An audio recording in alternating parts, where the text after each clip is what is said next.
I mean, it's not always easy if you're, if you're getting a barrage of people saying that they think you're awful or you're not doing a good job. And, I've had it in times in my political career where, for something that I've done, people have really gone for me. And that's hard because it's hard to switch off from that. But it's about trying to sort of find balance. I mean, some of the funny stuff that I get is, people stopping me in the street saying, "You're that athlete, aren't you?" You go, "Oh, I retired 13 years ago, but yes," and they're like, "Oh, you're not as skinny as you used to be." Because I'm not training. And okay, what you can't say ever, ever, ever, I'm not training 15 times a week anymore, so I don't need to have like zero body fat. And, and so what you just have to goes, yeah, I know, but, yeah. And some of it's really funny, yeah. And some of it, when people come up and I've had people really swear at me in the street and say, you're a really bad person because you voted this way, and and that's it's not. I guess you just have to try and think you're doing the right thing. And the decisions we make in politics, people will both love you and hate you for those decisions. And most of us want to be liked. Yeah. And it's hard. But I think, what I always say, maybe how I vote in Parliament, I always, if I can't describe in 5 sentences why I voted a certain way, I shouldn't vote on that topic. I mean, actually, no one ever asks me why I vote a certain way.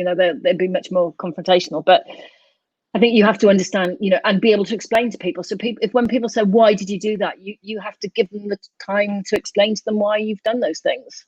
And sometimes they understand it and sometimes they don't. And the reality is you can't, in the job I do now, not everybody will love you for what you do.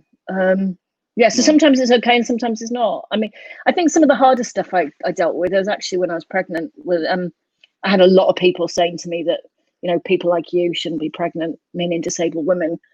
And some of that was quite hard to deal with. But then I kind of have a good family around me who just, support me and, help me through that. So probably the discrimination I experience as a disabled person is probably some of the toughest stuff to deal with, because it's usually people like you, and it comes with the pointy finger.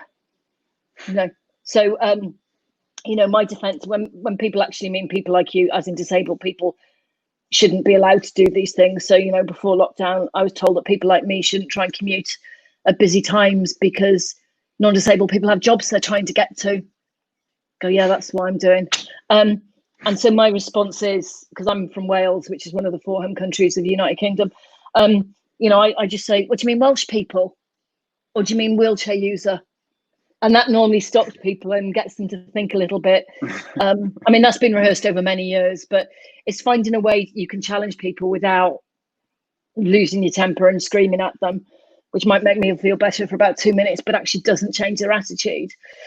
And I have to, there are times when I do shout back at people, but, what I try to do is try and shift people's view of what disabled people can and can't do.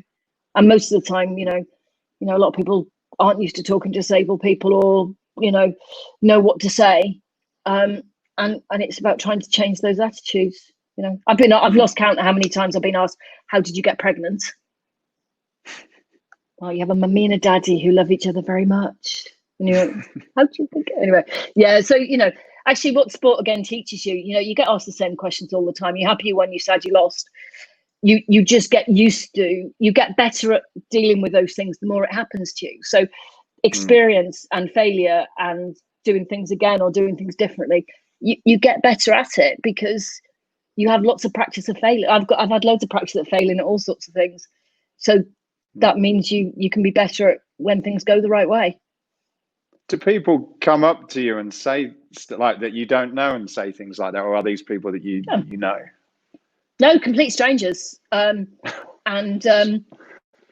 remember traveling with my daughter on a plane when she was about 2, and I recognized as a wheelchair user, if something happens to the plane, I'm not getting off. That's the reality. And so from her being really young, we taught her, what to do with the face mask and things like that. And I got on this one plane, and one of the cabin crew said, "Well, we don't travel with babies on the road. Who put the baby on?" And it's like, "Well, it's mine."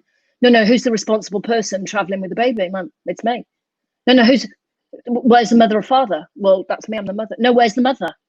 I'm the mother, that's my child. And they then said, oh, well, you're not responsible. So we went through this thing with like, Harris, how'd you put your face mask on? So she, at 2, she was like, where are the nearest exits? She was like, and so in the end, some complete and utter stranger, fair play to him, overheard this conversation. He was fuming how I was being treated. And he just said, I'll be responsible for the child.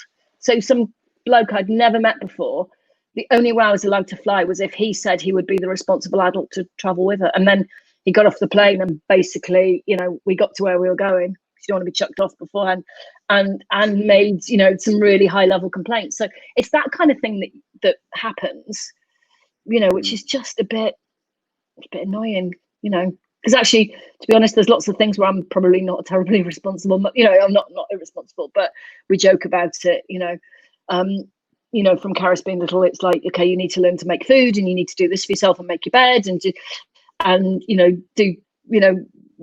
learn to look after yourself. So it's interesting people's perception of what you can be as a disabled person.